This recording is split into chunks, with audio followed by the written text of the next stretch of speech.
March 4, 1996 Wrestling Observer Newsletter. Click gets ready to head to WCW, Shamrock vs. Severn record-setting, puff piece on Gracie's in Weeder Mag, tons more.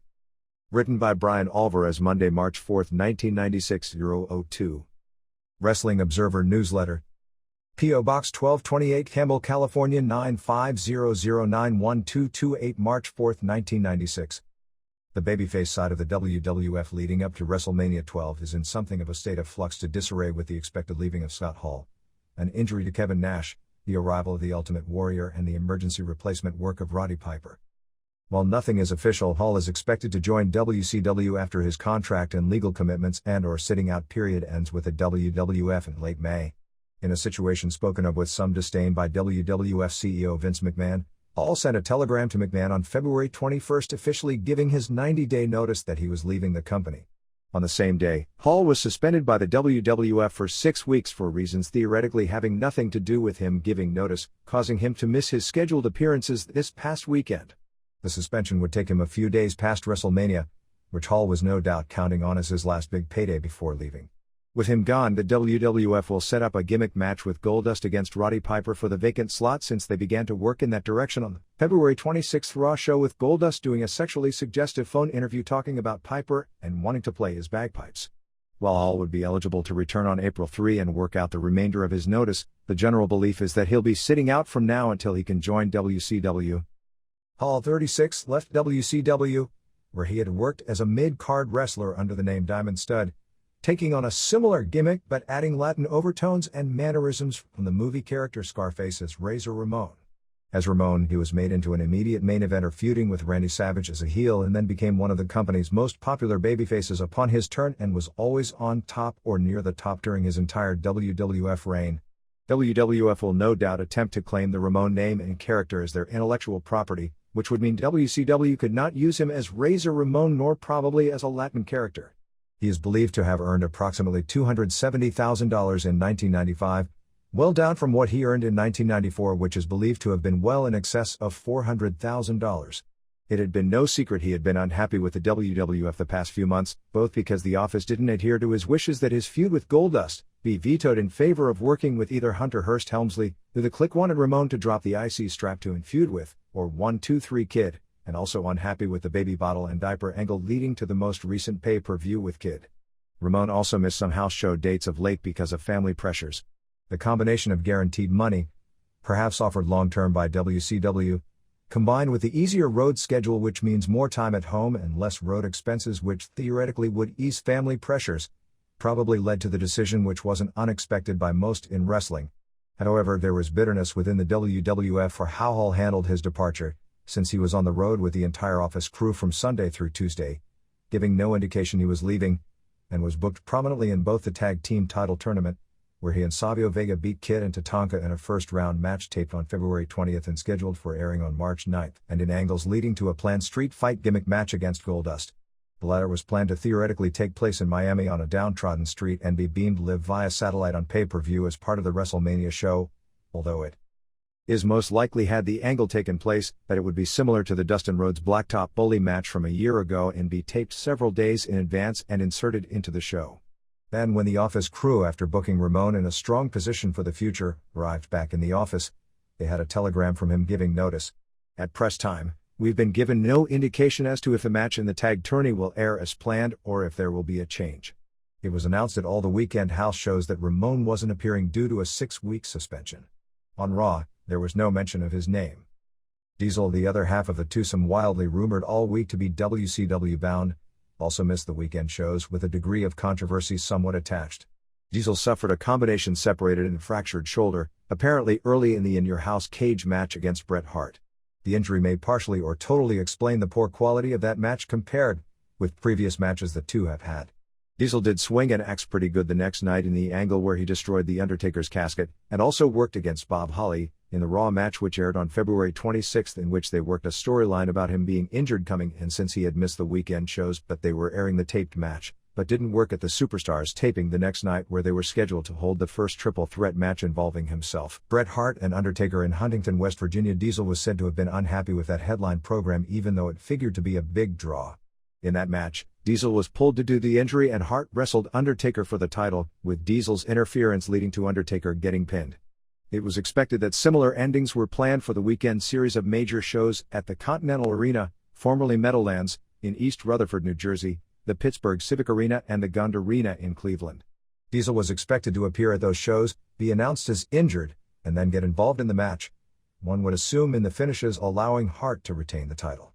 However, Diesel refused to make the weekend bookings, leading to Goldust getting involved in the East Rutherford and Cleveland matches, leading to non-finishes, and in Pittsburgh, an apparent booking snafu led to them having no interference and doing a double count-out finish, which left fans unhappy, because it was the same finish that had ended the previous Hart-Undertaker match in the same city, and it was a much weaker match than the first time. In an attempt to alleviate fan unhappiness with two of the top babyfaces not appearing, including one in the main event, and with huge advances in all three cities since wrestling is on a hot streak and the triple threat match was a big draw, the Continental Arena show drew 8,500 fans and $181,000, which is the best house in the arena in years. The WWF sent Piper, now 44, to work the shows unadvertised after there was much fan discontent on the Friday night show in Scranton, Pennsylvania, where Diesel, Michaels, apparently late coming from a promotional tour of Germany, Ramon and Jeff Jarrett, back injury, all missed the show. Piper, who hasn't wrestled since a weak performance at the 1994 King of the Ring pay-per-view against Jerry Lawler and hadn't been a regular since WrestleMania in 1992, appeared at the beginning of all three shows in his role as acting president. Piper announced the triple threat match would turn into a WWF title match, and the scheduled tag team match with Ramon and Vega versus Goldust and Kid would be an IC title match with Vega challenging. Piper said as long as he was president that he'd never rip off the fans.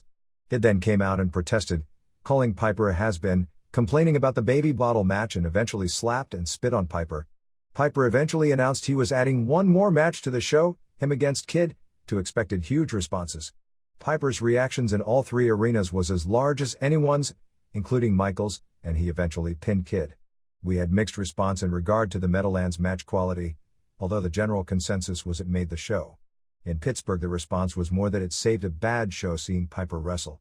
Piper never was a great worker and had numerous ring injuries and had major hip surgery last year, but will always have excellent ring presence because as long as he can talk, people will always see him as a superstar. At press time, the future of Diesel, also 36, in the WWF was speculative. The dressing room gossip was leaning toward the idea he was also WCW bound, as he also has a family and the WCW combination of guaranteed long-term money and easier travel schedule is more family-friendly. Rumors have been that they are offering, depending upon whom you choose to believe, anywhere from $450,000 to $750,000 per year for a 3-year guaranteed deal to make the jump and go in as a heel and work a program against Hulk Hogan, which naturally would be the top angle in the company. Unlike the Scott Hall deal, this isn't considered as a virtual lock and more that simply the odds are better than 50% he'll make the jump. He's also been unhappy about his role in WWF since the decision was made to take the title from him last year. As of right now, the expectations were that they didn't know if Diesel would be back in time for Madison Square Garden on March 17, and instead of waiting to find out, the WWF made the announcement at the East Rutherford show that the card was being changed from the Diesel and Shawn Michaels vs. Bret Hart and Undertaker main event to a Hart vs. Michaels WWF title match and a Goldust vs. Undertaker IC title match. Presumably Diesel would work underneath if he even appears. There was also concern regarding WrestleMania, although the belief was it was probable Diesel would still appear against Undertaker, and it is believed they will continue to go on the assumption that match would take place. Diesel's window to give notice or his contract automatically renewing for 1 year was to end at the end of this week. Well, he could give notice and leave in 90 days at any point in the year according to wrestlers under a WWF contract. If he were give notice late, he'd likely be given a conditional as opposed to unconditional contract release, meaning they would let him work anywhere except for their rival, WCW, until the end of the rolled over contract, which, should he not give notice, would be the late spring of 1997. The Ultimate Warrior, one of the biggest drawing cards during the WWF's heyday in the late 1980s, has agreed to a contract to return as a regular starting with a WrestleMania match against Hunter Hearst Helmsley. According to McMahon, he and Warrior agreed to a deal in which Warrior would work an unspecified amount of road dates but not full-time along with major shows. McMahon said that after WrestleMania that he was planning on rotating the schedules of the top talent so that in most cases, not every major name would appear on the house show tours so that guys would have more time off. McMahon was also very upset at reports here and other places calling him a hypocrite for bringing Hellwig back, while at the same time very publicly taking shots at WCW, claiming the company doesn't have a steroid policy. McMahon said that he has no idea what Hellwig will look like in tights and whether or not he's been taking steroids, but that if he has been taking steroids, once he returns, he'll be under the same policy as everyone else. If he has been taking steroids, and that's if in a few months, you'll be able to see the physical changes as he'll have to get off. He said whether it was Hellwig or Ahmed Johnson, what they were doing before they were under contract is not his business, but that they will be held to the same standards as 1-2-3 Kid or anyone else once they start. McMahon claimed the company's current drug detection system was excellent, but not foolproof, and said that there may be a way someone could be taking small amounts of something and still get away with it, and once again pointed the finger at WCW for what he claimed was not having a policy at all.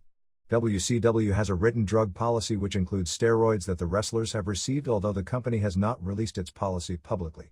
Clearly there has been steroid use in WCW which has gone up and down over the past several months. After the McMahon skit pointing a finger at WCW and word circulated that there would be a test at the tapings in Orlando, it appeared to be at the lowest level in a long time, but with no public heat regarding steroids in the last few weeks, from appearances, use looks to be back to usual levels once again. Many in wrestling over the past week have joked about whether or not Diesel and Ramon will contract the dreaded SWGS, sudden weight gain syndrome, that others have contracted once leaving WWF for WCW. He also claimed we were hypocrites for not going harder after WCW is compared with coverage of the WWF steroid policy before his trial, and for giving Hellwig the nickname of an anabolic warrior when he said it was Hulk Hogan and Billy Graham and other guys who are down there, in reference to Atlanta, who were the ones most responsible for the steroid era in pro wrestling. McMahon said he doesn't see it as being hypocritical to hire Hellwig. He claimed to not hire Hellwig would be punishing him because he has a physique, and also claimed people haven't given Hellwig enough credit for his diligence in training and diet over the years. A few other changes regarding the WrestleMania show have also come to the fore this past week. Jarrett, who was originally to have a role in the show, although I'm not sure what his role was to be, is expected to be off the show because his back injury, apparently some vertebrae problems, appears to be serious. In addition, the originally scheduled match with Vader vs. Yokozuna has been changed to a 6-man tag with Yokozuna and Ahmed Johnson and Jake Roberts vs. Vader and Owen Hart and Davey Boy Smith, the feeling being that it'll be a better match in that form as Yokozuna's weight makes it difficult if not impossible to have a quality singles match. The tag team title tournament final, which the best guess has it will have Body Donnas capturing the belts, which rumors have it were the original plans for them to beat the Guns at Mania in the first place, from the Godwins, although obviously anything can happen here since the last first-round match in the 2 semifinals won't be taped until March 10th, is still planned for the free-for-all pregame show. In addition, the Huckster vs. Nacho Man billionaire Ted skit / match will be on the pregame show, which pretty much removes the legal threats from that skit. By using the likenesses of Hulk Hogan, Ted Turner, and Randy Savage, all owned or controlled by WCW, as part of an endeavor in which the public pays for it, which pay-per-view falls into but a free show doesn't, they would open themselves up for potential legal action down the road. In the wake of what many are calling the most exciting Ultimate Fighting Championship to date on February 16 from Bayamon, Puerto Rico, the advance for the next show on May 17 at Cobo Arena in Detroit, headlined by the Ken Shamrock vs. Dan Severn rematch, is a record-setting clip. The show sold 4,000 tickets on February 17. The first day tickets were put on sale in an arena, which will probably be scaled for 10,000 or less. By the end of the week, all the $350, $200, and $50 seats had been sold out, leaving only tickets priced at $100, $25, and $15. The current working plans, and I believe these matches have been verbally agreed to but are not all contractually finalized, will be for either a 6 or 7 match fight card show and be the first UFC pay-per-view show without a tournament. Besides the main event, other matches planned are Marco Waz vs. Oleg Toktarov in a rematch of their time limit decision for Toktarov from the Ultimate, David Beneteau from nearby Windsor, Ontario vs. Tank Abbott, Koji Kao vs. Mark Hall, a Brazilian jiu-jitsu expert named Bittetti vs. Joe Charles, and 1 or 2 more matches, likely in some form involving Don Fry and or Gary Goodridge. The live showing of UFC appears to have done approximately an 0.8 buy rate, an estimated 176,000 buys, $1.58 million. In an article in the Philadelphia Inquirer, UFC officials said the break-even on the shows was about $1 million. In comparison to the 2 pro wrestling events held during the same 9-day time span, it looks like all 3 events did in the 0.6 to 0.8 range. At press time, we don't have figures from third-party sources in on all 3 shows. WWF sources are claiming either an 0.77, 185,000 buys, $1.66 million, or 0.8 buy rate for In Your House, saying it was the highest for AE show since the first one, and that it's the first time an e-buy rate has increased over the previous one since the start of the series. Ironically, WWF officials, when there were reports of buy rates in the 0.4 range for the previous two pay-per-view shows, claimed that the shows were doing in the 0.85 range at that time. The show combined having the strongest box office main event, Bret Hart vs. Diesel in a cage match, plus coming at a time when interest has picked up in pro wrestling greatly. Others have said the WWF buy rate is along the same lines as WCW's for Super Brawl, 0.6 to 0.7 range.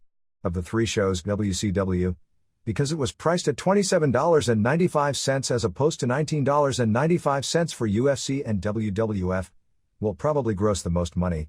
Because UFCs traditionally do great business on replays as compared with traditional pro wrestling, and the In Your House had no replay showing, it will probably wind up having the most actual buys and highest buy rate of the three shows. If the WWF's announced figures are accurate, they may have had more actual buys on the first showing than UFC because UFC wasn't available in as many homes due to the Cablevision blackout of the show. In a sense, this is a feather in the cap of UFC since it drew the buy rate without having any television, and this show had, with the exception of the 2020 piece, no national mainstream promotion the week leading into the show, and shows UFC has developed a strong core audience that will watch its product even without most of the biggest names on a show.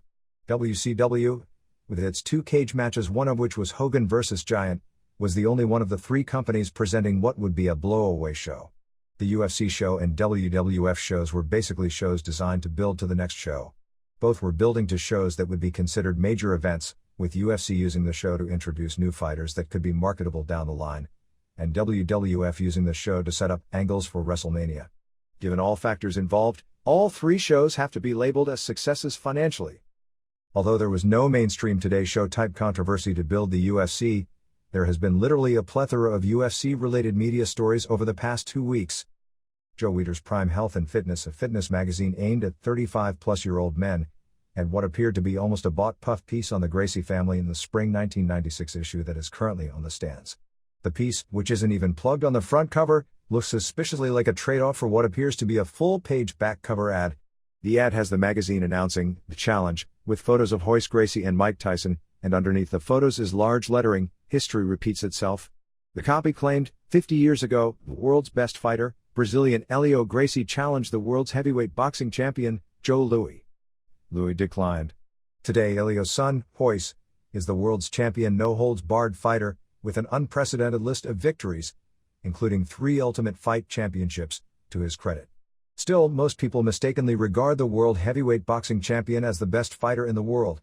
To settle the matter once and for all, Royce Gracie formally challenges Mike Tyson, the most feared boxer of our time, to a fight to the finish, any place, anytime. Will Mike Tyson have more courage than Joe Louis, who, content to rest on his laurels, declined to step into the same ring with a Gracie? The irony of the Gracie family issuing grandstand challenges after decrying the martial artists who used to do so at their expense is something else, particularly since the family has continually ignored the challenges of Ken Shamrock since their draw last year. The article talked about Horion and Royce's role in the formation of UFC, and claimed in order to make the event more media-friendly, the other owners wanted to soften the no-holds-barred, no-time limit elements. Horion claimed he understood why but felt it would strip the event of its soul and sold his interests. It was like a divorce from your wife. You're surprised and hurt that it didn't work out, but you move on to bigger and better things. SEG officials believe Royce Gracie isn't afraid of Shamrock or anyone, but that Rorion has built a business empire on Royce's victories and doesn't want to risk it.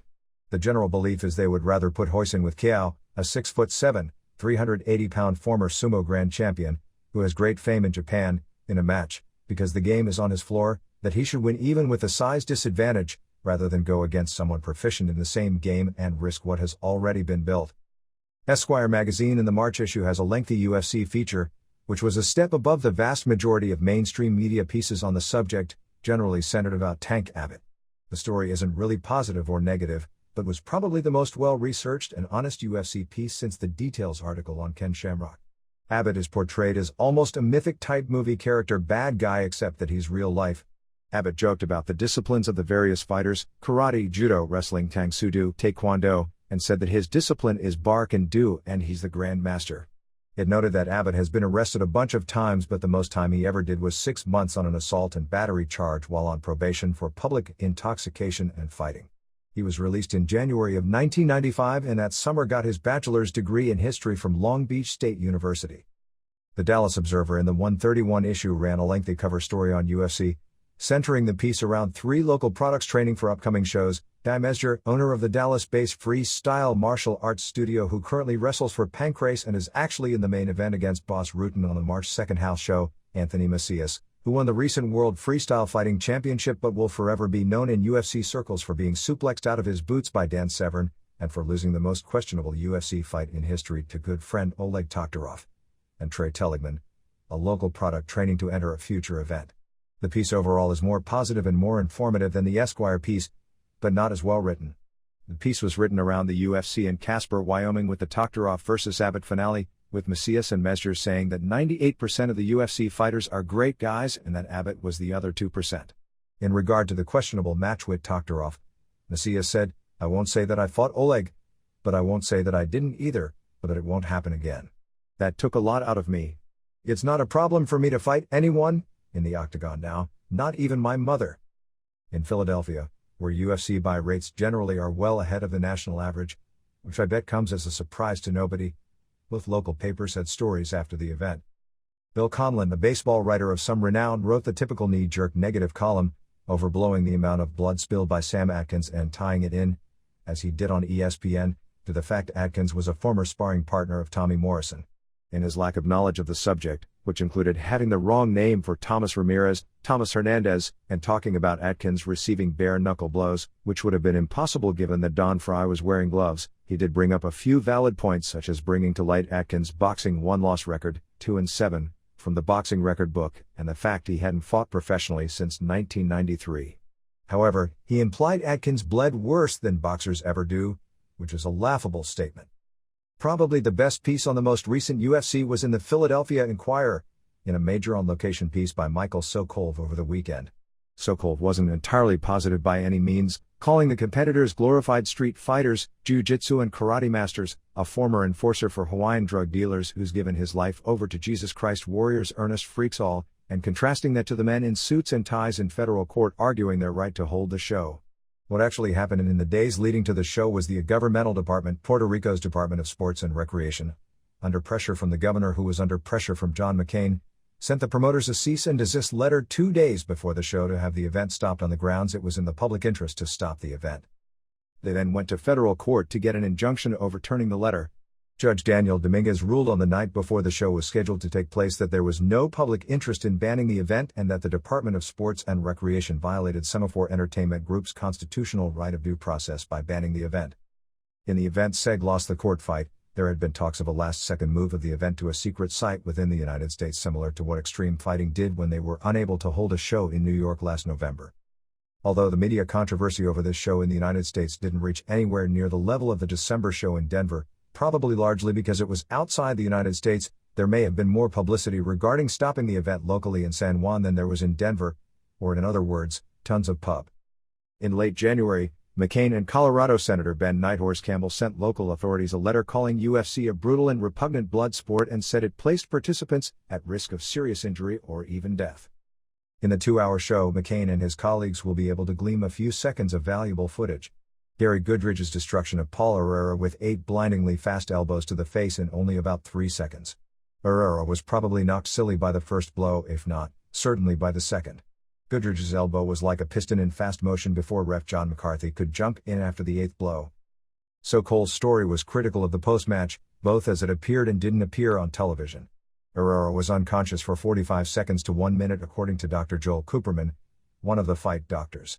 While this was going on, the pay-per-view audience got crowd shots and a close-up of Masakatsu Funaki, while the cameras ignored the medical treatment going on inside the octagon. However, announcer Don Wilson said that Herrera was alert and talking to the doctors on the air. The problem was, it apparently wasn't the case. "I think I was seeing the doctors talking to him and thinking he was talking back," Wilson said in an interview in the paper. "Obviously, I was mistaken. That has nothing to do with the promoters. That was an announcer making a mistake. There was no intent to defraud the audience." Herrera suffered a concussion, one of 2 during the show. Ramirez also suffered one, along with a fractured cheekbone.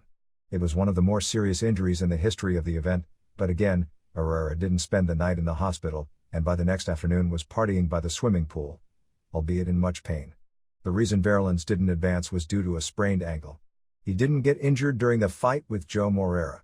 It was actually from jumping down off the octagon to the floor. His ankle buckled underneath and it was feared to be broken, but it was actually a sprain. According to the article, the moment Herrera went down, SEG promoter Bob Marowitz screamed to the show director, "Get away from it. Get away from it." Sheila Farron of UFC explained the call, saying that Marowitz feels UFC is walking a fine line. They didn't show the fighter when he was down because of the fear that some people would have found it too violent. But by not showing it, then some people are going to criticize the show for not being honest enough. The funniest line in the article came from former UFC fighter Andy Anderson, who trained Verlins for the show. After Kimo was talking about having Jesus Christ in his corner as his best asset for his fight against Ken Shamrock, Anderson said, "Kimo can have anybody he wants with him. But he still can't beat Ken Shamrock."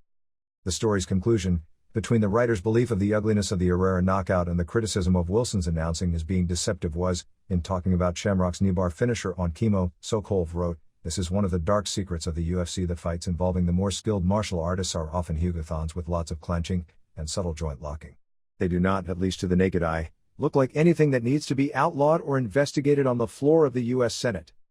Mark Kriegel's conclusion in Esquire was that he felt nothing but reverence for the fighters. There's a lot to be said for their skills, their stamina, and yes, even something so trite as their courage. After all the contests I've been paid to hype fights in football, baseball and basketball, after all that, I would not spare any sports writer's superlatives on these crazy bastards. The show itself drew approximately 5,000 fans to the Ruben Rodriguez Arena, which was set up for about 7,500. Approximately 4,000 were paid. We don't have a gate estimate, but it wasn't as high as past UFC shows that have drawn crowds in the same paid range. Tickets were scaled from $15 up through $350. However, we were told that the vast majority of the fans paid either $15 or $25, and the expensive tickets were largely the ones papered. The unscheduled brawl after the Shamrock Kimo match was confirmed as being between Abbott and Brazilian Jiu-Jitsu expert Alan Goes, best known in pro wrestling circles for his amazing draw in a shoot match on a Pancrase show against Frank Shamrock last May. Goes, who managed Joe Moreira on the show, described as a Brazilian version of Abbott, but with more skill, was, according to Abbott, challenging him and making faces at him at various times the night of the show. After the main event, Abbott, who was at the show to work Paul Herrera's corner, reportedly pulled out his false teeth and charged after Goes in a brawl in the aisle that had to be broken up by security, and they had to take Abbott back to the hotel. The announcers, when the camera was on the brawl briefly and a fan threw a chair which hit one of the officials trying to break it up, talked it up as if it were an example of fan violence that unfortunately takes place at all sporting events. There have been a series of very ugly incidents, both at the arena and even at an awards dinner, over the past few weeks in Mexico. On February 25th, at the La Afición, a Mexico City-based wrestling magazine, awards dinner, wrestlers from AAA and Promel got into it, causing a major disturbance, and this was not an angle and got far more out of control than any angle, although it probably reads like an angle. The situation apparently started when Pierre Roth Jr. of AAA, who was apparently already drunk by this time, made a crack at El Signo of Promel, who has lost a lot of weight, saying something to the effect of, "They don't even pay you enough money to buy food." This was a few minutes after Pierre Roth had declared his loyalty to the much-maligned AAA group, saying it was the best promotion in Mexico and how happy he was there. AAA has gotten a lot of heat with the commissions and media by adopting FMW, EVA and ECW type wildness, which is foreign to Mexico, which has resulted in 2 major fan riots over the past few weeks. As the Signo-Pierre Roth argument grew more heated in the dark Mexico City disco where the awards dinner was taking place, Signo punched a statue of a palm tree which flew and hit 2 women, one of whom suffered a broken nose and the other, woman wrestler La Sirenita, was bleeding profusely from the head. At this point, Conan, known for having a hot temper, and seeing all the blood, claiming he thought it was Antonio Pena who was bleeding, got in Signo's face. Signo mouthed off to Conan about how he kicked his ass about 7 years ago in a dressing room brawl, which is basically what happened, and would do it again, threw a punch, which missed, and Conan threw one back which didn't miss and wound up either bruising or breaking his knuckle on Signo's mouth. Before long, the commissioners had dragged Conan out and began yelling at him and threatening him with a suspension in the Distrito Federal, both for this incident and because they think he's destroying wrestling with the foreign style, and ordered him at a hearing on February 27. Conan has been very verbose, saying that the rest of the world laughs at the old Mexican style and used terms like dinosaurs to describe the retired wrestlers in the various commissions that have come down upon all the outside interference, chair throwing, ladder using, and in particular table breaking. In the back room, one of the commissioners told Conan that he was suspended from the DF, where most of the television is now taped, until further notice, although the commission in the past attempted to suspend Octagon and Mascara Sagrada and Pena, and Triple A simply ignored the suspensions, which also explains a lot of the commission heat on Triple A. Rey Mendoza, a Mexican wrestling legend from the 60s and 70s, whose sons are Los Villanos, who is a key member of the commission, has had arguments with Conan of late about usage of Janet in a Sherry Martel-type heel roll, which is something unheard of in Mexico City and has caused tons of heat, but too much heat last week in Acapulco. It hardly ended there. After he was taken out, Signo returned with some friends from the Mexican version of the FBI, which is ultra-corrupt, where Signo has worked in the past. Signo and his friends got into a shouting match with Pena's bodyguards, a couple of mercenary hitmen type, and guns were pulled on both sides and they had the dreaded Mexican standoff. Fuerza Guerrera, the head of Promel, had words with Pena later, and Pena was trying to be diplomatic and walked away until Fuerza said something about Pena's mother, and they had a pull apart but no weapons were pulled.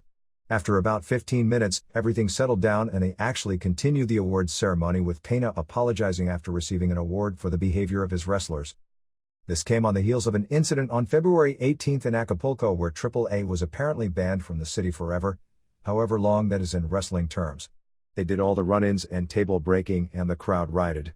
They are using woman wrestler Janet in a similar role as Natasha Barbara Blaze on the Tijuana shows, largely taken from ECW, where she interferes a lot and then gets DDT'd or pile-driven by Conan or one of the other faces at the end of the show. At one point Pierrot DDT'd ref Pepe Casas, which is not part of what they do in Mexico, and the fans rioted at that point. However, when the local television news covered the event talking about how horrible it was, when they interviewed fans leaving the event and tried to get them to say how horrible it was, they all said one after another how exciting they found the new wrestling, and that it was dangerous but they had fun at the show. The same type of tactics also led to another riot on January 20th in Mexicali, which originally led to Conan, Damien and Psicosis all suspended from the state of Norte, California, which includes Tijuana, for 3 months. After paying off the right people, it wound up reduced to the 3 suspended from the city of Mexicali for 1 month. The incident there occurred in a hair versus hair match with Cholo Garcia, a local favorite, and Damien. After numerous chair shots during the show and the match, all of a sudden about a half dozen or a dozen fans began throwing chair after chair. These were plastic chairs, almost like lawn chairs you'd have in your backyard, as opposed to folding metal chairs, at Damien and Psicosis. The scene was really nuts. Psicosis went out there after the fans, but Conan pulled him away before he attacked anyone. Conan then got in the face of several fans, but they froze up. Security was non-existent while the chair throwing and mini riot was going on. I've actually seen this incident on video and it appeared it wasn't any of the wrestlers' faults for inciting the fans, but obviously the constant chair use and outside interference, which are foreign to these fans, is inciting some of them way beyond control. While the style is generating tons of heat because it's newer and wilder, based on the results thus far, I'm questioning the long-term value of it. Japanese television rundown. 127 JWP. Match 1. Yuki Miyazaki pinned Kanako Matoya in 14:39. 2 green girls who worked hard the whole way. 1 1/4 stars. Match 2. Tomoko Miyaguchi pinned Riko Amano in 14:23 with a Death Valley bomb after an airplane spin. Miyaguchi is the best of the young JWP girls, and actually this was the best match on the card. 2 1/4 stars. Match 3. Devil Masami and Saburo and Fuseo Nachi beat Boyoshoa Kid and Kendi Akutsu and Hiromi Yagi in 22:03 when Masami pinned Yagi. 85% comedy at least. The highlight was the girls on the losing team singing Happy Birthday in English to Masami before the match. A few good spots, but a lot of this match was awful and it went way too long. 1 star. Match 4. Dynamite Kansai and Mayumi Ozaki beat Cutie Suzuki and Hikari Fukuoka in 23:54 when Ozaki pinned Suzuki after a double-team combination clothesline off the top and Die Hard. The last 10 minutes was near falls, but there was little heat because so many of the spots were messed up. Way too long as well. An overall poor house show. After this match, Bison Kimura came to the ring and issued a challenge to Kansai for the March show at Korakuen Hall. 1 1/2 star. February 10th, New Japan. Match 1. Akira Nagami pinned Kunyaki Kobayashi in 11:22 of a hair versus hair match. The crowd was dead considering it was a blow-off to a feud. The two worked hard and it turned into a good match with a lot of near falls at the end before Nagami won after a second German suplex. After the match, Kobayashi immediately sat down in the chair but refused to allow Nagami to cut his hair. Instead, he had stablemate Akitoshi Saito cut his hair, although Saito at first refused and was slapped in the face. 3 stars. Match 2. Osamu Nishimura and Satoshi Kojima beat Hiromichi Fuyuki and Geto of War in 14:56 via DQ in a match as part of the 4-team tournament to determine the next tag title challengers for Shinya Hashimoto and Junji Hirata's IWGP belts. Since New Japan hasn't done a DQ in a major match in so long, they tried to use it to get the War team over in a heelish way, but it fell flat. It was a good match until the finish, with Nishimura using a lot of different suplexes and Kojima starting to show some star qualities. Fuyuki simply hit the ref for a DQ, and after the match Jado, who was at ringside, threw the ref over the guardrail. 2.5 stars. Match 3. Yoji Anjo and Yoshihiro Takayama, who are known as the Golden Cups, beat Hiroyoshi Tenzan and Hiro Saito in 10:03 of another tournament match. Takayama, who has never worked traditional pro style until recently, looked horrible, in particular when it comes to pro selling, since the selling they did in Ufi was different. Since he was in most of the way, the match was horrible, although they did some decent storyline stuff to try and take attention away from the fact Takayama can't work a lick. At one point Takayama and Masa Chono, who was at ringside, he skipped this tour after elbow surgery in January, started yelling at each other. Anjo, who worked pro style earlier in his career, has great undercard heel charisma but barely got in except for the finish, where he used a form of a figure 4 leg lock, kind of a reverse version of the move, to pin Saito after Saito missed a senton. After the match, Chono got into the ring and slapped Saito and then held him while Tenzan gave him a Mongolian double chop.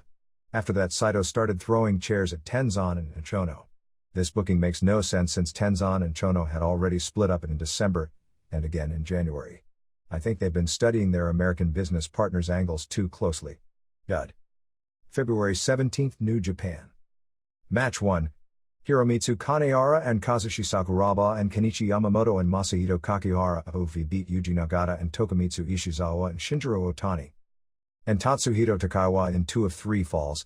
This was an excellent shoot-style match with fast submissions on the mat and brutal blows. The quality of the match was even more impressive considering Otani, the best worker of the bunch, wasn't in the spotlight in this match. Takaiwa and Nagata were the focal points on the New Japan side, and Takaiwa even shut Kanehara's with short punches. First fall saw Takaiwa make Sakuraba submit to a crab after a Death Valley bomb in 7:39. Kakihara made Nagata submit to the Achilles tendon lock in 4:22. Third fall saw Yamamoto make Takaiwa submit to the Achilles tendon hold in 5:42. 4 stars. Match 2. Jushin Liger retained the IWGP Junior title, pinning Black Tiger, Eddie Guerrero, in 12:26 with a Fisherman Buster off the top rope. Only the last 5 minutes aired on television, but it was one great move after another by both men. Not as much high flying as you'd expect, but great lucha-style maneuvers back and forth. Match should have been off the charts, but it was somewhat weakened by lack of crowd reaction. 4 stars. Match 3. Anjo and Takayama beat Geto and Fuyuki in a tournament match when Anjo made Geto submit with yet another move derived from a figure 4 in 9:48. This was tons better than Anjo and Takayama's bout the previous show, since this time Anjo worked almost the entire match and he got a lot of heat kicking out of what appeared to be pinning moves. 3 stars. Match 4. In the other tournament match, Nishimura and Kojima beat Tenzan and Hiro Saito when Kojima pinned Saito with a sidewalk slam in 16:13. Good in spots and out of kilter in others. At one point Nishimura busted Tenzan's mouth with a dropkick. Nishimura was pinned time after time, with Kojima continually making the save. Chono was in Tenzan and Saito's corner again despite what happened with Saito on the previous week's television show. 2 3/4 stars. EMLL. The opening of Arena Mexico on February 23 was the first part of the annual juniors. To be eligible, one must be a second-generation wrestler, which pretty much means everyone in this promotion, singles tournament. They held 8 first-round matches with the winners advancing to next week. The brackets were apparently made by kids at the matches drawing names out of a hat as a shoot. Anyway, advancing were Dr. Wagner Jr., Hector Garza, Rayo de Jalisco Jr., Apollo Dantes, Silver King, Mano Negra, Louisiana Fiera, and Emilio Charles Jr. The biggest surprises were Elio Del Santo doing a job for Negra and Shocker, who has been getting the mega push of late, doing one for Charles. AAA. For those of you heading to Los Angeles for either the Cauliflower Alley Banquet, March 16th, or the WrestleMania weekend, March 31st, There are AAA shows in Tijuana scheduled on March 15th and March 29th. Several newcomers have just come in or are headed in since they are using more of the UWA talent and CMLL talent since Juan Herrera has returned as programmer. The most impressive of the newcomers is Super Crazy, who looks and wrestles like he could be the son of Jerry Estrada. In fact, in his television debut, which aired on February 4th as part of an 8-man elimination match, those of you who collect tapes have to get a copy of that one, as it's the best match on AAA television, and by far the best match on American television so far this year, as it aired on either the regular Galavision show or on Lucha Lunas a few weeks back. He was paired up as a partner with Estrada. MS1 Jr., who has been compared with Juventud Guerrera for being so good with so little experience, is set to come in but will probably be given a new name. Another tag team of Diabolicos, the original ones, Rocky Santana and Bronco and Gallego, are coming into feud with the AAA Diabolicos, Angel Mortal and Mr. Condor and Marabunta, which will probably culminate in a triple mask versus triple hair match at Triple Mania. Pero Aguayo and his son return this weekend, plus the long-awaited debut of Ultimo Dragon is set for March 6th, and he'll be coming in to form a trio with Octagon and another newcomer, the CMLL welterweight champion, Pantera. Another newcomer named Fugaz is being compared with Negro Casas at the same stage of his career. Anyway, we'll see if these guys can live up to that praise. Crowds for the spot shows of late have been good, although this week's television tapings drew poorly. On February 21st in Celaya they drew only 1,000 for a show headlined by Conan and Mascara Sagrada and Octagon losing to Fishman and Pierroth Jr. and Angel Blanco Jr. in a match that was awful. That also had the first Diabolicos vs. Diabolicos meeting, with the originals destroying the current AAA team in straight falls to start up the feud. The other taping was February 23rd in Querétaro before 2,800 with Fishman over La Parca in a cage match on top. Fishman is apparently back to drop his mask this year because there's no other good reason to have him back, as he's awful. Both men were fighting at the top of the cage when Fishman pulled off Parca's mask, and Parca gave up the match to save his identity, allowing Fishman to climb out. The semifinal saw Rey Mysterio Jr. keep the WWA welterweight title, winning 2 out of 3 falls from Juventud Guerrera with a Frankensteiner. The match was heavily edited for television, but based on what was shown, it looked to be a very good match. Andy Barrow quit the promotion, so Janet is now managing both Killer and Cybernetico. They also did a taping for next week on February 24th in Mexico City, drawing a sellout 3,000 with Conan and Cien Caras vs. Pierroth Jr. and Cybernetico on top, with Caras and Conan not getting along. The March 15th Tijuana lineup, and this is always subject to change, looks to be Psicosis vs. Ultraman and a Mask vs. Mask, and Conan and Parca and Mysterio Jr. vs. Pierroth and Cybernetico and Juventud Guerrera in a cage match. They had a show on February 16th in Tijuana head-to-head with a rival show. AAA with Psicosis and Halloween vs. Leon Negro and Ultraman in a cage, and no big names from Mexico City other than Mascara Sagrada and Super Muñeco drew 1,650. While the rival show with Mil Mascaras and Tiniebla Sr. vs. Mascara Año 2000 and Universo 2000 drew less than 1,000. On February 9th in Tijuana, a Promel show headlined by Vampiro and Santo and Rey Mysterio vs. Fuerza Guerrera and Blue Panther and Phobia drew 2,800. In order to pacify the Box E Lucha Commission regarding the Mexican tag team titles, the original champions, Fuerza and Juventud Guerrera, had a title defense this past week on a rival show. The deal was that Fuerza would then in return come to AAA for one show and agreed to drop the belts in return for AAA giving up its claim for the Mexican Trios titles. However, after what happened at the awards dinner, it's questionable whether that deal hasn't fallen apart. All Japan. Aside from the tag team title change reported in last week's issue, it was a pretty quiet week leading up to the March 2nd Budokan show. They announced the Singles Champion Carnival Tournament, which is the second biggest tour of the year, from March 22nd to April 20 with the championship match at Budokan Hall. The lineup, in which every wrestler faces every other wrestler once in a singles match, 2 points for a win, 1 point for a 30-minute draw, 2 with the most points go to Budokan, will be Mitsuharu Masawa, Toshiaki Kawada, Akira Tao, Tamon Honda, Kena Kobashi, Jun Akiyama, Takao Mori, Stan Hansen, Gary Albright, Patriot, Johnny Ace, Dan Crawford, and Doug Furness. The interesting name not on the list is Steve Williams, who was rumored would be starting back on this tour. They may bring Williams into work underneath or start him back on the next tour, simply because this is in many ways for the wrestlers the toughest tour of the entire year, because they have to work all those hard singles matches, and when the top guys met, they have to have the 4 stars matches. Judging from photos of Williams' matches in Dallas, physically as of a few weeks ago he really didn't look any different from when he worked here a year plus ago, and at that time he was the best foreign heavyweight working the entire country.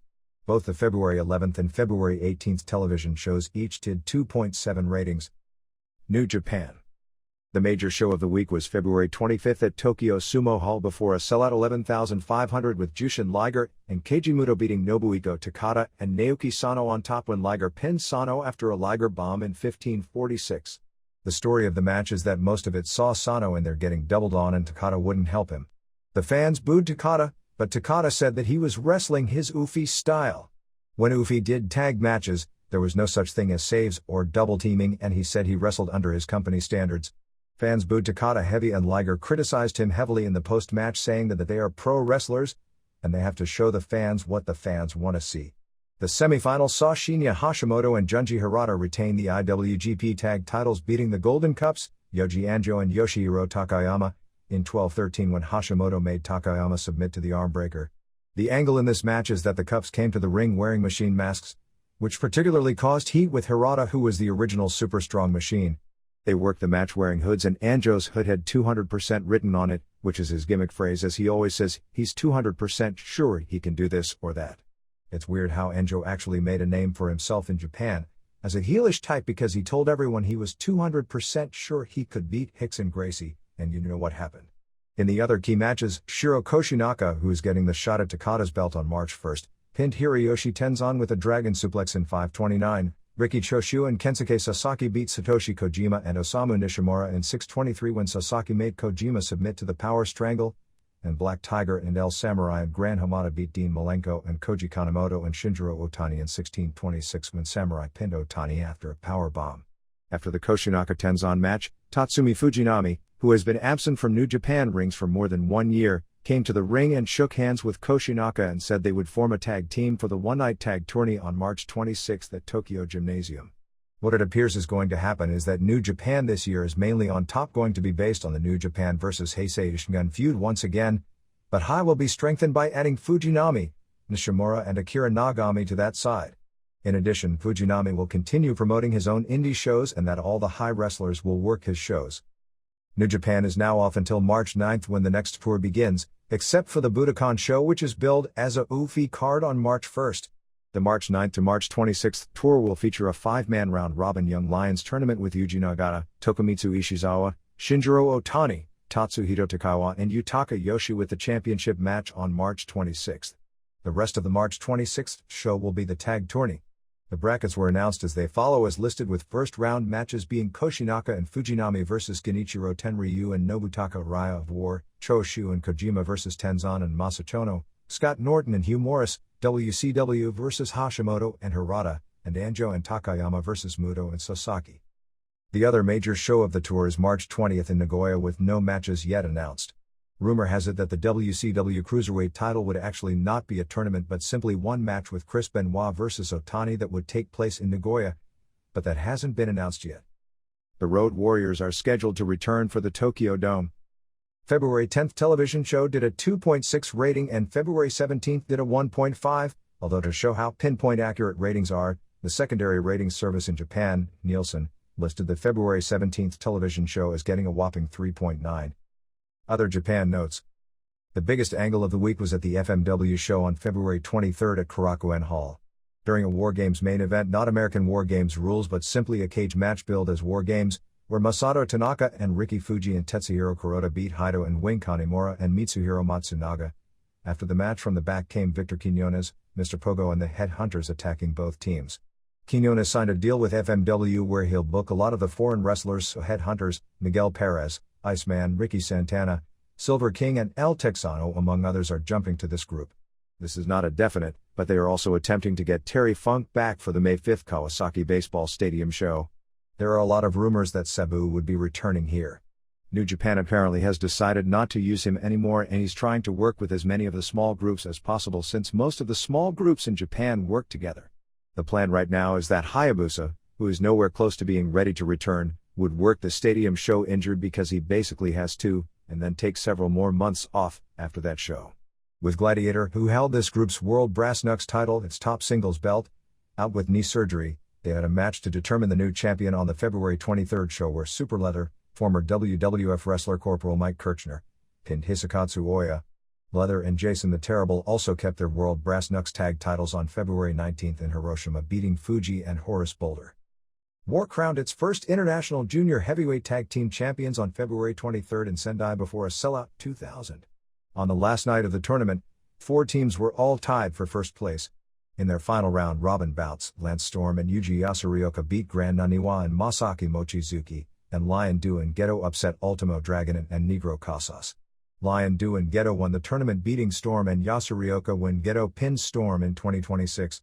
This set up their first title defense on February 26 at Korakuen Hall against Jushin Liger and Tatsuhito Takaiwa. Overall, War drew poorly on this tour since Genichiro Tenryu didn't work it and the junior heavyweights were on top every night. Ryuma Go is starting yet another new promotion called Samurai Project with its final big show on April 17 at Korakuen Hall. As with Go Gundam, he'll align himself with CWA in Texas, Sandy Bars Kusa and with Koji Kiao. Rings announced shows on April 26 at Osaka Furitsu Gym and May 25 they will return to Russia where they did a sellout house last August. Former All Japan wrestler Osamu Teranishi will be doing an angle to set up a death match against Shoji Nakamaki, who recently quit EVA. All Japan Women is going back to its roots, so to speak, and marketing the women as rock singers again. They announced that at the March 31 Yokohama Arena show, that there would be 2 rock numbers in addition to the matches. The double Inus Kyoko and Takako would do a song in Minami Toyota, backed up by Mariko Yoshida, Kaoru Ito, Rita Mata and Yumi Fukawa would also do a rock number. AJW, which started in 1968, throughout the 70s through the late 1980s marketed its wrestlers also as rock stars, and some of them actually had hit records and phenomenal popularity mainly with teenage girls. Starting around 1990 during the Asia Kong/Minami Toyota/Akira Hokuto era, the group gained popularity with the traditional wrestling fans who shunned it despite its often awesome work rate because it was geared mainly to schoolgirls. At that point they dropped the rock star stuff because it didn't fit with the new audience, and the group over the past few years has reached a new level of popularity. However, the popularity may be waning largely because of a lack of new headliners, so the booking is less exciting, and the heat at the matches, even for the great matches, isn't what it was even last year.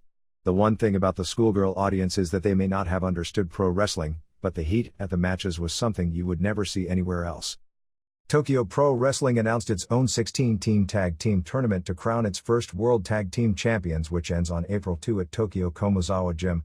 Bracketing starts like this: Great Kabuki and Daiko Kubo Benkei, TPW versus Frankie Lancaster and Mark Starr, WCW, Yoshiaki Yatsu and Masanobu Kochi, Social Pro Wrestling Federation, versus Bloody Bruise A and B, TPW, Isakatsu Oya and Riki Fuji, FMW, versus Akihiko Masuda and Kishin Kawabata, TPW, Mitsutaru Tokuda and Yukimura Nishi. Nippon Pro Wrestling versus Mr. Pogo and Yoshiaki Fujiwara, Independent, Masashi Aoyagi and Yuichi Fukaya, Sito Kaikon Karate versus 2 WCW jobbers, one of whom is Eddie Jackie, Rikio Ito and Shigeo Okamura, TPW, versus Mr. Ganasuke and Mitsunobu Kikuzawa, IWA, Gecko and Garuda, TPW versus Shocker and Astro Jr., EMLL, Osamu Teranishi and Masanobu Kurisu, Independent, versus Takashi Ishikawa and Mystery Partner, believed to be Tarzan Goto.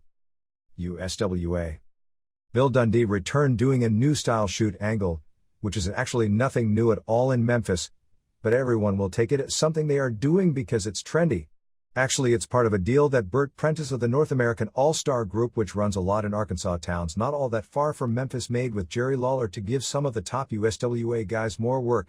Guys like Dundee, Prentice's booker Jesse James Armstrong, Tracy Smothers and PG-13 will work for both groups whenever schedule conflicts don't get in the way. Apparently many are pushing to have this wind up as a promotion versus promotion feud, but Prentice is leery about this because his group would be the heel group on the most powerful television in the area. Anyway, Dundee brought up that something happened between himself and Wolfie D on September 8, 1995 in Ripley, Tennessee. If you don't remember, the story went something like this.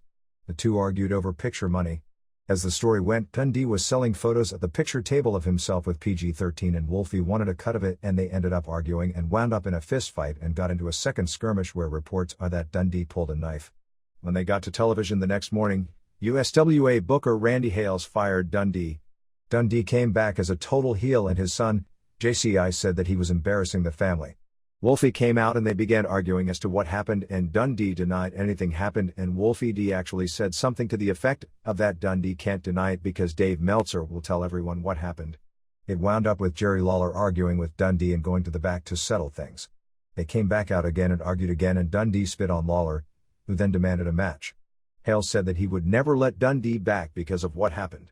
So the gimmick is that on February 28 in Memphis they are having a non-sanctioned match and that neither one is getting paid for the match. Dundee even brought up that he was booked that night for Burt Prentice in Jonesboro, Arkansas, and would ask Prentice if he could work early in the show so he could drive down to Memphis and fight Lawler in the main event. Sermo from WWF debuted and immediately was put in a program for Brian Christopher's USWA title. No word on the unified title with the Jeff Jarrett injury situation. Scott Bowden was back this week, so he was just gone last week. He came out and said he wanted Jesse James Armstrong to reform his tag team with Smothers. As Armstrong and Bowden shook hands, it gave Smothers a chance to jump Armstrong from behind again and hit him with his flagpole. TV jobber the Yellow Jacket appears to be Kevin Lawler. USWA is plugging Prentice's arena dates on its television shows, and the reverse is also happening. Complete February 28 lineup is Lawler-Dundee, an elimination match to determine the number one contender for the unified title, Christopher vs. Mo, Tommy Rich and Doug Gilbert, defending the USWA tag titles against PG-13, Smothers vs. Armstrong, a handicap match with Miss Texas vs. Bowden and Brandon Baxter, and Derek Domino and Harley Lewis from the Northeast debut against Spellbinder and Tony Williams. It's interesting to note that even though WWF ran in Nashville on February 16 doing a $66,000 house, close to $6,000 paid, when USWA ran their regular weekly Nashville show the next night they drew a much better than usual crowd of about 900. There was no show in Memphis this past week. ECW. The A Current Affair piece ran on February 23. The show, which is on its final legs and no longer has strong time slots in most of the major markets, did what was basically an easy sweeps piece. They showed a lot of violence, tisked at it, and had a morality crusader mouth off against it, and that was the gist of the piece. It wasn't negative for ECW because it gave them national exposure, but it was basically a negative piece. Bob Peters of Morality in the Media in America was the right-wing heel of the piece. The producers did absolutely no research whatsoever and talked like ECW was making a run at the big boys, with WCW and WWF both mentioned, but then gave no evidence to back that up. After a comment by Joey Styles where he talked about ECW having the wildest brawling but also some of the best scientific action, they immediately went to a clip of a flying pan shot to basically make fun of his comment about scientific wrestling.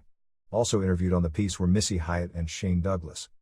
They ran 2 spot shows in small buildings this weekend, drawing full houses on February 23 in Glenolden, Pennsylvania, 493, and February 24 in Plymouth Meeting, Pennsylvania, 804. On the television that aired on February 20th, they aired the Brian Pillman angle in its entirety, and it's something that should be seen. Pillman does about the most believable psycho bit of anyone in years. During the angle as Pillman was out of control, Shane Douglas over the house mic in a corny way said, "He's shooting."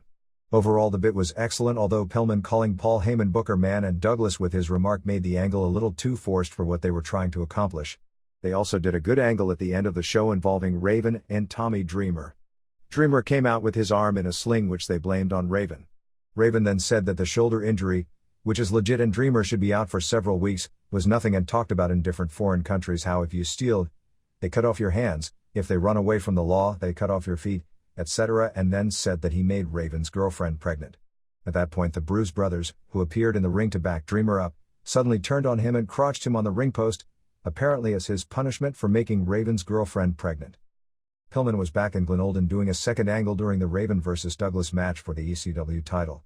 Pillman was at ringside shooting photos and kept flashing in Douglas' eyes, and they had a pull-apart non-brawl. It appears Mr. Hughes is history. On February 24 in Plymouth Meeting, Pennsylvania, he and Too Cold Scorpio were having problems from the start, and actually before the start, and had a non-cooperation match with Hughes simply walking away to be counted out after 3 minutes of non-selling. Scorpio then, as an impromptu deal, beat up Damian Kane, who was Hughes' manager, and clocked him in the eye. Backstage, Scorpio and Hughes were screaming at each other, and Scorpio challenged Hughes to a fight and Hughes backed down. They did an angle where Taz choked out Bam Bam Bigelow to set up a series of future matches. Bigelow had bounced around several people during the show. After pinning Cactus Jack, who was wearing his Mankind gimmick in WWF, in a nothing match, Stevie Richards and Blue Meanie, also billed as the New Fabulous Ones, along with Jack, all jumped Bigelow.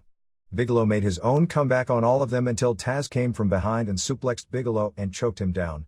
Hack Myers and El Puerto Ricano, who is moving to Michigan to live with and train with Sabu as his protege, tried to make the save but were held out by Richards, Jack, and Meanie.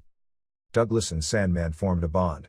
After Raven beat Douglas in Glenolden, Pennsylvania due to interference from Richards and Meany, Sandman made the save. The two agreed that since they had common enemies they would form a bond and whomever got the ECW title first would give the other the first title shot. Douglas also made the same bond with Dreamer a few weeks ago. Complete March schedule is March 8th in Queens, Raven vs. Sandman, Scorpio vs. Sabu, Mysterio Jr. vs. Juventud Guerrera 2 out of 3 falls, Eliminators vs. Pitbulls, Alfonso vs. Gordon, March 9th at the ECW Arena, Raven vs. Douglas, Pitbulls vs. Bruise Brothers, Mysterio Jr. vs. Guerrera 2 out of 3 falls, Taz vs. Whipwreck, March 15th in Jim Thorpe, Pennsylvania, Raven vs. Douglas, Scorpio vs. Sabu, Eliminators vs. Pitbulls, Taz vs. Whipwreck, Sandman vs. Rotten Bruise Brothers vs. Dudleys, March 16th in Glenolden, Pennsylvania, Sandman and Douglas vs. Raven and Richards, Bigelow and Gordon vs. Alfonso and Taz, Pitbulls vs. Bruise Brothers, Eliminators vs. Rotten and Myers, March 29th in Reading, Pennsylvania and March 30th at the ECW Arena. They are talking about adding a balcony to the ECW Arena to expand capacity past the 1,500 mark, rather than going into a new building. The problem with going into a new building is few buildings will allow them to do the crazy stuff they can get away with in that building. There was no blood on either show and fans were said to be disappointed with that aspect, but overall both were said to have been very good for B-type shows. Main event the second night saw Sabu beat Cactus. Sabu and Scorpio had a 20-minute draw on February 23rd as a rematch from their match the week before. At both shows at the end of the opening match, Sandman did a run-in and hit everyone in sight with the cane, which seems to be the new way to get a big pop early in the show and build Sandman into the top kick-ass babyface.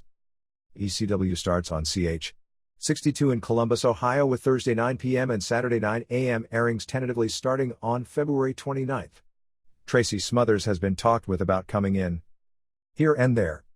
Steve Williams has been doing more indie wrestling not only in Dallas on February 23rd but also worked a show on February 24th in Jackson, Mississippi. Mil Mascaras, who was the biggest drawing card in Los Angeles and most of Southern California for most of the 1970s, returned after probably several years for a show on February 23rd in Compton, California, teaming with Falcon de Oro and Piloto Suicida, beating Blue Panther and locals Tornado Negro 2 and Rosa Salvaje before 450 fans, which hardly was an economic success considering his $2,000 per asking price, which has largely been the thing that has kept him away for so long. The March 1st show in Compton billed as Lucha Mania and was scheduled to have several AAA headliners including Rey Mysterio Jr. and La Parka, has fallen through in regard to AAA wrestlers, and the only non-local wrestler announced for this week was Corazon de Leon. Mascaras, who is now 55, may have been on a worldwide basis one of the 5 most famous wrestlers in the world during his heyday, since he was big not only in Mexico and the rest of Central America, but huge in Japan and drew many big houses in places like Nigeria, along with being a top draw in Los Angeles, Houston, San Antonio, New York and many other major cities in the United States. In his prime, one of the things he was famous for was his physique. As he got older he became almost a comedy figure, behind his back, in Japan and Mexico for the famous Mil Mascaras walk, prancing around tiptoed sucking in his stomach. Reports where the physique is pretty much done now, as you'd have to figure at his age. Mascaras will wrestle on March 14th in Indio, California against KGB. Bull Nakano will wrestle Akira Hokuto as part of Fabulous Moolah's Loa annual banquet on June 21st in Las Vegas. Nakano is moving to Las Vegas at this time as mentioned here previously and wants to work American Indies, and Hokuto may want to do so as well. Among the honorees at the June 22nd banquet will be Fred Blassie and the family of Paul Bosch. Antonio Inoki, Seiji Sakaguchi, Chigusa Nagio and Devil Masami are all slated for the Cauliflower Alley banquet on March 16th in Studio City, California. It is expected that at least some of the matches for the interpromotional show on June 1st in Los Angeles will be announced at that banquet. TC Martin's NWC plan to reopen on March 2nd in Las Vegas has fallen through and he has no new dates planned. Typical lack of finances. There was a major article in the Kansas City Star a few weeks back on the marriage of Harley Race to banking exec B.J. Jameson, which took place on December 30 in Arkansas. The paper also ran a piece on Bob Geigel, the former longtime wrestler and promoter of the Kansas City territory, who was even an NWA president for many years. After his territory was put down, Geigel is now working as a security guard for the Woodlands racetrack in Kansas City. Hardcore Championship Wrestling on March 8 in Lafayette, Tennessee with Pat Tanaka on top. All Pro Wrestling has dates on March 8th in Cupertino, California at Homestead High, March 16th in Fresno, California at Clovis West High, and March 22nd in Aptos, California at Aptos High. Sabu will be returning to Circle City Wrestling in Indianapolis February 29th and most Thursdays, except when he has Japan commitments, thereafter as a babyface. Tracy Smothers also starts back February 29th. That group is gearing up for an anniversary show on April 4. UFC. An update regarding what was written here last week regarding blood and the UFC. UFC has been HIV testing all its competitors since it was in existence back in November of 1993, so they were actually years ahead of what is expected to be commission mandates. Marco Was business managers sent out a letter to people ordering his merchandise which said, as a result of the incorrect judgment of Marco Ruas' match against Oleg Toktarov in the Ultimate Fighting Championship, a decision was reached for a rematch. This will be announced officially in February at the next Ultimate Fighting Championship. Was' perfect record will not be damaged in any way by what was judged as a loss. After being rejudged by more qualified and reputable judges, the Ultimate Fighting Championship has agreed to record the match against Toktarov as a draw. The latest Black Belt magazine in its report on the Denver show wrote it up as if Toktarov was given a gift and disagreed with the judges as well. All I know is that at the show, with the exception of the Brazilian contingent, I could find not one person at the show who believed Toktarov didn't deserve the decision, many of whom thought it was a no-brainer and others who thought it was fairly close. For whatever this is worth, the World Combat Championships, which had declared bankruptcy, has reopened its offices. Neither WCC or EFC have a pay-per-view date upcoming on the scheduled. There was a shoot-fight show with 6 matches taped for video in Atlanta on February 24th, which was something of a top secret by a group called Extreme Combat. It was basically done in a secret warehouse type of location, and kept a secret from authorities. The downside of all the commotion by government officials is that these events will end up taking place in secrecy, and without the correct medical supervision, and with more unqualified fighters getting in, and under those conditions, people really will get hurt badly. WCW. Monday Nitro on February 26 in Knoxville, Tennessee before a sellout 5,200 fans at the City Coliseum, 3,734 paying $42,380, saw Sting pin Bubba Rogers in 7-11 with a crossbody off the top in a very good match, 3.25 stars. Sting and Lex Luger then did an interview and the Road Warriors came out to set up a Chicago street fight for the March 24 Tupelo, Mississippi uncensored pay-per-view show. Luger was hilarious in his role as a heel, teaming with a top face with the gimmick that he accepted the match without even knowing what a Chicago street fight even was. Luger then beat Renegade with a torture rack in 5:47 after Jimmy Hart interfered, knocking Renegade off the top rope. Renegade once again did a total Ultimate Warrior gimmick and was put over not as a jobber at all and had Luger in trouble until Hart came out to save him. Considering who was involved, the match wasn't bad at all, 1.75 stars. After the match, Sting came out and yelled at Luger for having Jimmy Hart help him, and Luger said he didn't know what Hart did and offered to give the win to Renegade. Road Warriors beat Harlem Heat in 7:47 when Animal kicked Booker T in the face and Hawk pinned him. Road Warriors are still over big time and just horrible in the ring now. Booker T saved this from negative stars, 1/4 star. Finale saw Hulk Hogan and Randy Savage and Booty Man over Ric Flair and Arnold Anderson and Kevin Sullivan when Hogan leg dropped Anderson in 12:02. Afterwards came one of the most unintentionally humorous moments in recent wrestling history. Elizabeth was supposed to handcuff Hogan to the corner so the heels could whip him with a belt. However, she may still be trying to handcuff him for all I know because it took forever. With a close-up camera shot, poor Hogan had to sell like he was hurt forever and basically try and cuff himself. Match was horrible except when Savage was in, and when he was in it was good, 1 star. WCW is making the cardinal mistake of relying too much on the old-timers rather than use the old-timers for their name value and use the underneath time to get over the young stars and groom them for headline positions. It's a broken record and you all know the story of how the old guys are basically blocking anyone except their friends from advancing to the top. But you also have to look at it from a company standpoint. They are in a weekly ratings war and the old guys have the name value to draw the ratings, and the good workers don't have the name value even though they have better matches. Except for Luger's reactions in the opening match, it was a very poor show. The total crowd, not paid crowd, and gate in Knoxville was larger than anything SMW ever did in that building. WCW wouldn't allow any signs in the building for this show because they were afraid Jim Cornette would have a friend get something on the air, not realizing Cornette is living in Connecticut and is basically incommunicado with most of the civilized and uncivilized world. There were viewership records set the past 2 Monday nights.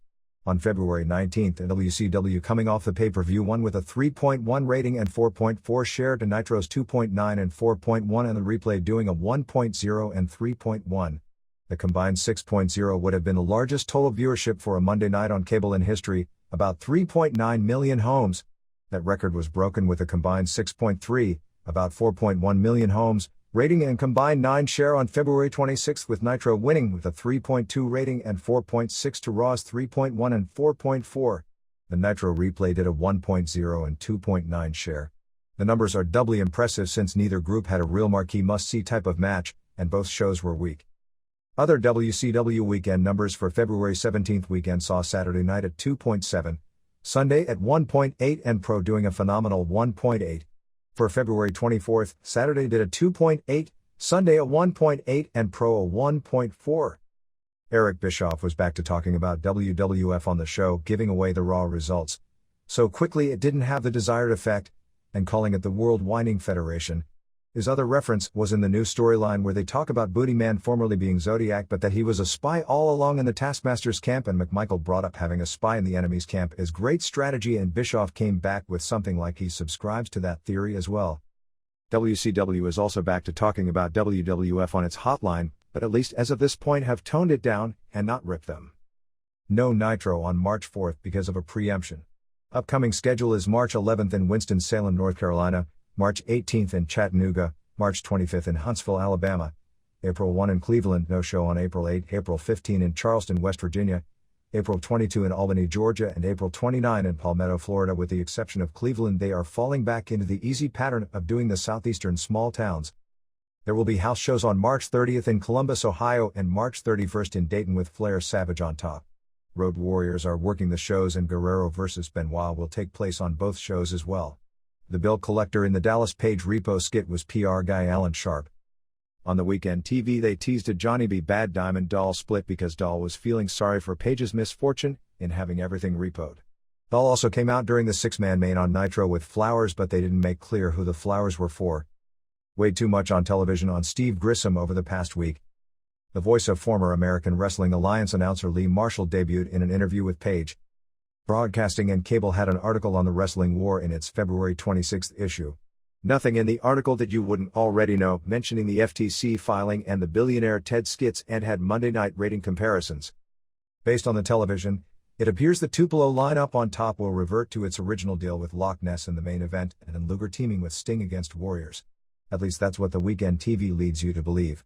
WCW, particularly the guys running the ship, are so into working everyone that it seems more important to fool people than to do things that lead to building interest in the issues and thus make money.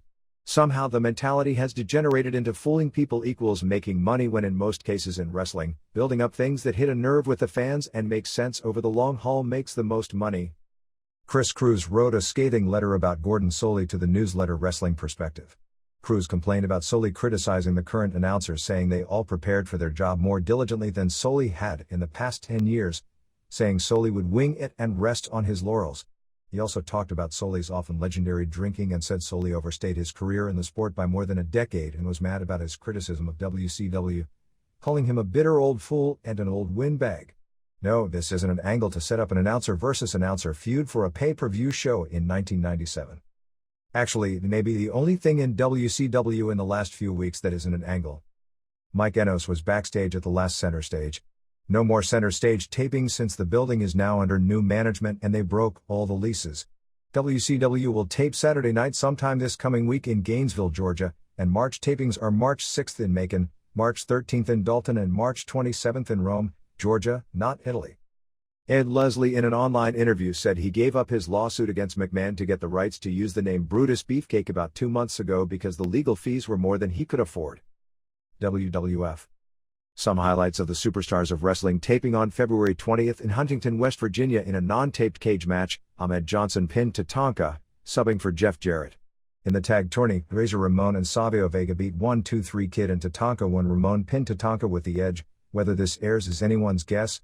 Owen Hart and Davey Boy Smith beat Hakushi and Barry Horowitz when Smith pinned Hakushi with a power slam. This aired this past weekend. After a Hunter Hearst Helmsley squash win, Duke Dries chased him to the back with a garbage can lid. Shawn Michaels pinned Shinobi Al Snow with a superkick in a good match. After the match, Michaels also pinned Owen Hart and Jim Cornette. Goldust pinned Hakushi with a neckbreaker. Owen pinned Horowitz. No heat for Horowitz as an underdog anymore. Ramon and Jake Roberts beat Kid and Goldust. Ramon and Goldust fought to the back from the start, making it a singles match, and Roberts pinned Kid with a DDT and put the snake on him. Don't expect this match to air.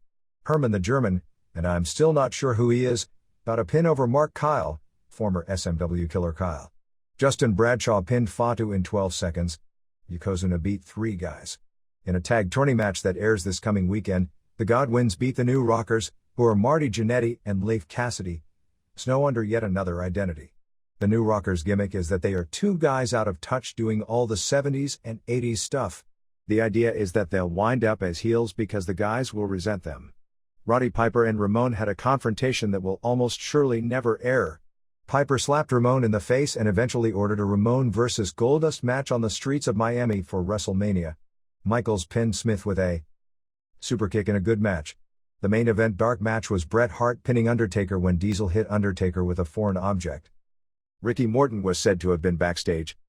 A gay rights group got a major story in the Stamford Advocate critical of the Goldust character. They were mad at the message of portraying gay people as predatory homosexuals as Goldust is portrayed, who are after and threatening straight men and glorifying the straight men beating them up, in particular the Ramon backstage brawl. Vlad claimed they've had 50 to 100 people protest this to WWF, which has yet to respond, and claimed they will continue to protest until WWF turns Goldust into a character not offensive to gays.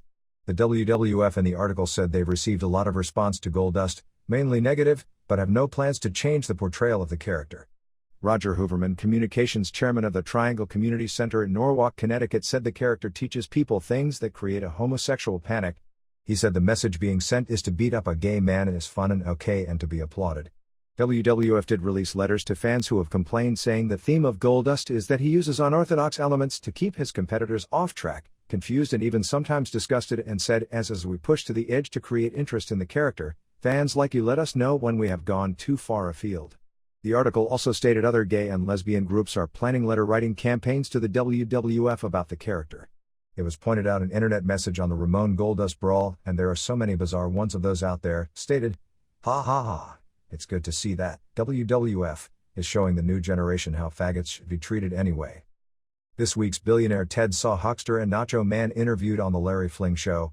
Basically they kept trying to point out they were old, bald and way past their prime, and insinuated they left the WWF because they couldn't keep up with the new generation. Fling even asked how long they were going to keep up the charade.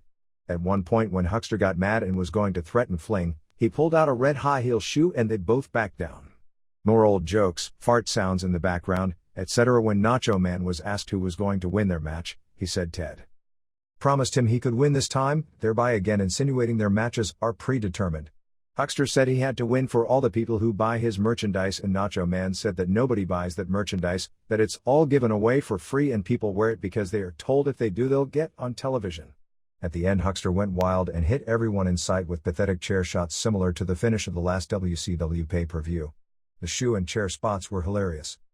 On Raw they aired the interview with Michaels, Hart and Piper where they say they respect each other. There was a surprising amount of booing for all three at times during the segment, even Piper, who ended up castigating the audience for booing. It wound up with them announcing the main event would be a 60-minute match and the champion would be determined by who won the most falls in the hour. Ratings for the weekend of February 17th saw Mania at 1.5 and Action Zone at 1.8. For February 24th, Mania was 1.6 and Action Zone 1.3. Several wrestlers who weren't being booked have pretty much been let go, among them Mo and Mabel. The deal is apparently that even though WWF won't book them anymore and is for all real purposes dropping them, they are given conditional releases, which means they can work anywhere they want until their contract expires except WCW. WWF canceled its February 21st show in Bushkill, Pennsylvania because too many of the headliners scheduled wouldn't be appearing. Shawn Michaels flew from television to Germany to publicize WWF getting on DSF, taking one of the WCW time slots away, and plugging the April tour. He then flew back for the weekend house shows. Vader missed the Superstars taping because of the injuries he suffered doing the run-ins probably too early on the previous 2 days. Apparently at least some of the Calgary Sun articles attributed to Bret Hart are actually written by Bruce Hart. Knowing the way Bruce uses words, it's been obvious in some cases, but I believe the column we printed from last week sounded more like how Bret would write. There has definitely been discussion through an intermediary regarding Bret going to WCW, including being offered the main event at Starrcade against Ric Flair, although the odds appear to be against the happening. The Slammies will be on USA Network at 11 p.m. Eastern on March 30th. At that time slot, expect a risque show. With all the injuries, Cactus Jack was contacted to go on the road doing the Mankind gimmick before Mania. For trivia notes, the Rat George in the interview he held over the weekend is the trained pet rat of Jim Cornette's girlfriend. Business since the return from India has largely been good. February 16th in Nashville did $66,000, close to $6,000 paid. February 17th in Memphis did $89,000, $8,000 paid. The pay-per-view in Louisville did $83,000, $5,500 sellout. February 19th Raw in Cincinnati did $73,000. February 20th Superstars in Huntington, West Virginia did $48,000. February 22nd in Danville, Pennsylvania did a near sellout $26,000 in a high school gym. February 23rd in Scranton, Pennsylvania did a whopping $58,000. February 24th of course did $181,000, and both Pittsburgh and Cleveland did in excess of $100,000. Helmsley won via DQ over Drees at the East Rutherford show, but Drees got upset, wins the rest of the tour. Goldust interfered in the Bret Undertaker match to set up Undertaker vs. Goldust for Madison Square Garden on March 17, and also they announced Jake Roberts would be at Madison Square Garden. At the house shows, so people would leave on a clean note, they used Bret Undertaker as the semi and put Michaels and Yokozuna over Owen Hart and Bulldog, with Michaels pinning Owen as the last match.